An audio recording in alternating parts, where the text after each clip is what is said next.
आपला आवाज कोकण 24 तास। भारतीय जनता पार्टी अधिक मजबूत करण्याच्या दृष्टीने देशभरामध्ये संघटन पर्व सुरू असल्याचे प्रतिपादन भाजपचे महाराष्ट्र प्रदेश कार्याध्यक्ष तथा माजी मंत्री आमदार रवींद्र चव्हाण यांनी केले आहे। भारतीय जनता पार्टीचं संपूर्ण देशभरामध्ये संघटन पर्व सुरू आहे आणि संघटन पर्व सुरू असताना संघटनेमध्ये 80 संघटनात्मक जिल्हे आणि जवळजवळ 1214 एवढी संघटनात्मक मंडळं यांच्या सगळ्यांच्या रचना या पहिला पूर्ण करणं ही प्राथमिक आणि महत्त्वाची जबाबदारी ही भारतीय जनता पार्टीचे सर्व कार्यकर्ते पूर्ण करतात। खरं तर संघटनात्मक तयारी ज्यावेळेला पूर्ण होईल, पूर्ण झाल्यानंतर संघटनेची असणारी ताकद क्षमता या सगळ्या गोष्टी आपल्याला लक्षात येतात। त्यामुळे येणाऱ्या स्थानिक स्वराज्य संस्थांच्या निवडणुका या छोट्या कार्यकर्त्यांसाठी अत्यंत महत्त्वाच्या अशा निवडणुका असतात। लोकसभेच्या निवडणुका झाल्या आहेत, विधानसभांच्या निवडणुका झाल्या आहेत, त्यामुळे मोठ्या निवडणुका या अतिशय चांगल्या पद्धतीने झालेल्या आहेत आणि येणाऱ्या काळामधल्या या छोट्या कार्यकर्त्यांच्या निवडणुका आहेत। कार्यकर्त्यांना सगळ्यांना बळ मिळावं यासाठी भारतीय जनता पार्टी संघटनात्मकदृष्ट्या सर्वतोपरी प्रयत्न करत असते, याची आपणा सर्वांना कल्पना आहे।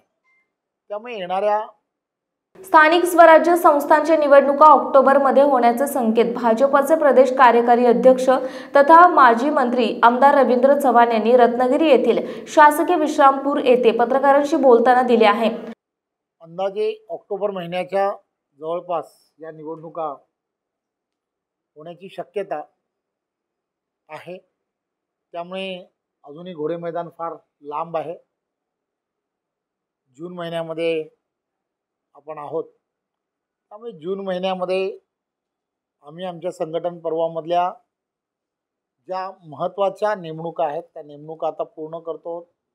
त्यानंतरच्या काळामध्ये आमच्या रचना ज्या आहेत मंडळांच्या रचना त्याही 25 जूनपर्यंत कंप्लीट कराव्या अशा पद्धतीचं आम्ही खाली पूर्ण महाराष्ट्रभर सांगण्याचा प्रयत्न करतो। त्यामुळे या सगळ्या प्रक्रिया पूर्ण झाल्यानंतर निवडणुकीची आचारसंहिता झाल्यानंतर लागल्यानंतर या सगळ्या गोष्टीचा विचार जो आहे तो विचार वरिष्ठ नेते जे आहेत पार्लमेंटरी बोर्ड जे आहे ते पार्लमेंटरी बोर्ड या संदर्भातला विचार करणार आहे आणि त्या संदर्भातले संकेत हे महायुतीच्या सर्व कार्यकर्त्यांना पदाधिकाऱ्यांना आहेत।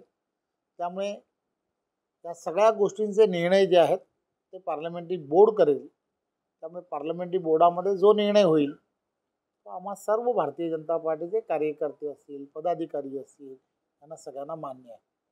खाली असणाऱ्या कार्यकर्त्यांमध्ये स्वाभाविकपणे ही भावना आहे की निवडणुकांमध्ये आपल्याला संधी मिळाली पाहिजे आणि ती संधी मिळणं हेही खरं तर महत्त्वाचं आहे।